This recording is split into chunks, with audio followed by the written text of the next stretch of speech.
Two questions. Sure. On the semi-fascism comment, Yeah. is this something we're going to hear more of, that phrase? Is it something the president's going to kind of embrace? Or is there any sense that it was, a little impromptu and it's going to turn into a kind of basket of deplorables thing that he regrets and tries to be quiet about? Look, I was very clear when laying out and defining what MAGA Republicans have done, and you look at the definition of fascism, and you think about what they're doing in attacking our democracy, what they're doing in taking away our freedoms, wanting to take away our rights, our voting rights. I mean, that is what that is. It is very clear, and that's why he made that powerful speech that you heard from him last night. And he has not shied away from saying that. You have heard him maybe not use that specific word, but you have heard him certainly use that definition. What are y'all doing? This makes no sense. Do you agree with this FBI guidance that the Betsy Ross flag and the Gadsden flag and the Gonzales battle flag are signs of militia violent extremism?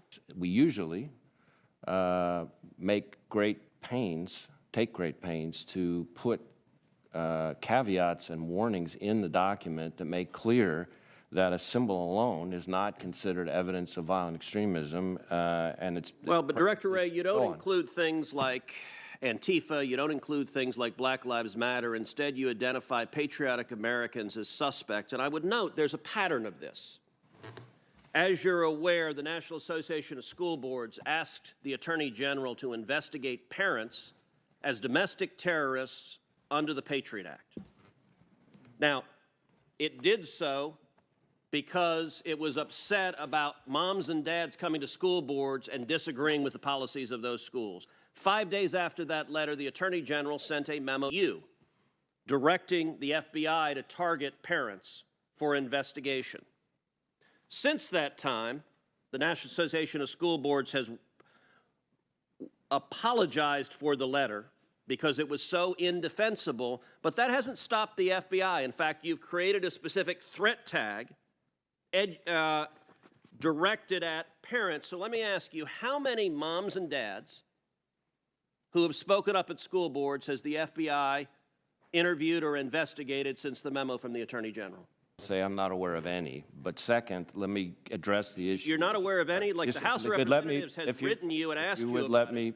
If you would let me. So please answer. Please. The FBI is not going to be in the business of investigating speech or policing speech at school board meetings or anywhere else, and we're not about to start now. That threats of violence, that's a different matter altogether, and there we will work with our state and local partners as we always have. So Director Wray, our time is, do you know how many parents you have interviewed or investigated since that memo? I am aware that we have had a small number of assessments, which is less than an investigation, and a few full investigations. Hold on.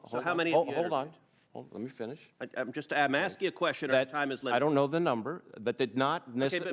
Let me finish. That are not necessarily of parents. We have individuals who have made threats against a variety of people. Sometimes school board officials, sometimes other people as well. Director Wray, I will point out the House of Representatives has sent you oversight letters detailing dozens of investigations under a threat tag directed at parents, moms and dads who G-men have come in because they spoke out against mask mandates or vaccine mandates or critical race theory, and suddenly the G-men show up. And this was after the Attorney General claimed it wasn't happening. And so the pattern, sadly, we've seen, you say you don't know how many there are. The follow-up will be I'll send you a letter, and you'll send back a letter that says I refuse to answer it.